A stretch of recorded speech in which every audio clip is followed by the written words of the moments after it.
मध्य प्रदेश में शिवराज सरकार जो लव जिहाद का कानून लेकर आ रही है, वो बेटियों की सुरक्षा में नींव का पत्थर साबित होगा। बेटियां सुरक्षित रहेंगी तो समाज सुरक्षित रहेगा, देश सुरक्षित रहेगा। मध्य प्रदेश और हिंदुस्तान तनाव मुक्त रहेंगे। ये बात एमपी न्यूज से खास चर्चा में प्रोटेम स्पीकर रामेश्वर शर्मा ने कही। देखिए एक खास रिपोर्ट। मध्य प्रदेश में लव जिहाद को लेकर सरकार विधेयक लेकर आ रही है। हमारे साथ बातचीत के लिए मौजूद हैं प्रोटेम स्पीकर रामेश्वर शर्मा जी।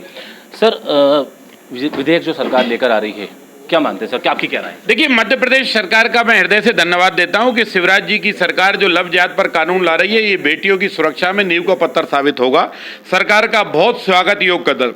मध्य प्रदेश नहीं, पूरा देश की वर्षों से डिमांड कर रहा था और विगत 4-5 सालों में आईएसआई के एजेंटों के और पाकिस्तानी और कुछ कट्टरपंथियों के इशारे पर हिंदू बहन बेटियों को फेसबुक पर नाम बदलकर प्रलोभन देकर उनके साथ एक लव स्थापित किया जाता है। बाद में उनके नंगे चित्र और फोटो बनाकर ब्लैकमेल किया जाता है। फिर सामूहिक दुष्कर्म का शिकार बेटियों को बनाया जाता है। फिर बाद में बेटी की हत्या कर दी जाती है। तो ऐसे हत्यारों को सजा देना ये सरकार की ड्यूटी थी और शिवराज जी की सरकार ने उस ड्यूटी को बाखूबी निभाने का जो संकल्प दोहराया है, उसके लिए पूरा मध्य प्रदेश शिवराज जी की सरकार का हृदय से धन्यवाद देता है। सर, आपने सजा बढ़ाए जाने का प्रावधान के लेकर बात की है। मैंने इसलिए ये बात की है कि सुप्रीम कोर्ट के हाल में जो निर्णय आए हैं उसमें 7 साल तक की सजा में 60 दिन के अंदर जमानत देने के प्रावधान है। इसलिए हम चाहते हैं कि अपराधियों को हाई कोर्ट के नीचे जमानत नहीं मिलना चाहिए, तो इसलिए सजा को और बढ़ाया जाना चाहिए, 10 साल से अधिक करना चाहिए। तो सुप्रीम हाई कोर्ट जब इसको सुनेंगे, हाई कोर्ट जब इस पर विचार करेंगे, तो इस तरह के अपराध को पना देना, अपराध को बढ़ाना या अपराध में संलग्न होना या अपराध को अंजाम देना, ऐसे अपराधियों के मन में दहशत पैदा होगी।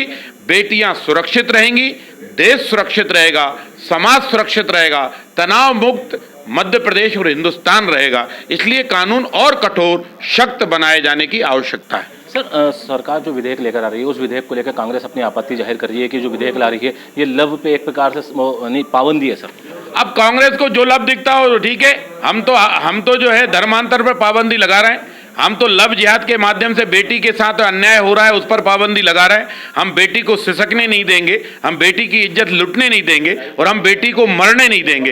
इसलिए जिनको इसका लव जिहाद का समर्थन करना हो हिम्मत तो मैदान में आकर करके दिखाओ। हम तो इसका खुलेआम विरोध कर रहे हैं और कानून लाएंगे। क्यों? हम हिंदुस्तान की अस्मिता के साथ चोट नहीं होने देंगे। कांग्रेस हो या अन्य नेता हो या कोई राजनीतिक दल हो, सबको एक बात समझ लेना चाहिए कि जब सीता का अपमान हुआ था तो राम रावण युद्ध हुआ था, जब द्रौपदी का अपमान हुआ था तो महाभारत हुआ था। बेटी का अपमान जब भी होगा जिस स्तर पर, तब उसके परिणाम समाज को भुगतने पड़ते हैं। इसलिए लव नहीं है, ये जिहाद है और ये जिहाद हिंदुस्तान के खिलाफ है। ये जिहाद बेटी के खिलाफ है।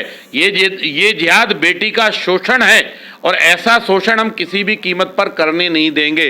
अपराधियों को सजा देना, अपराधियों को शिक्षा तक ले जाना, फांसी के फंदे तक पहुंचाना, ये सरकार की ड्यूटी है और शिवराज जी इस ड्यूटी को बखूबी निभा रहे हैं। मैं उनका हृदय से धन्यवाद देता हूं।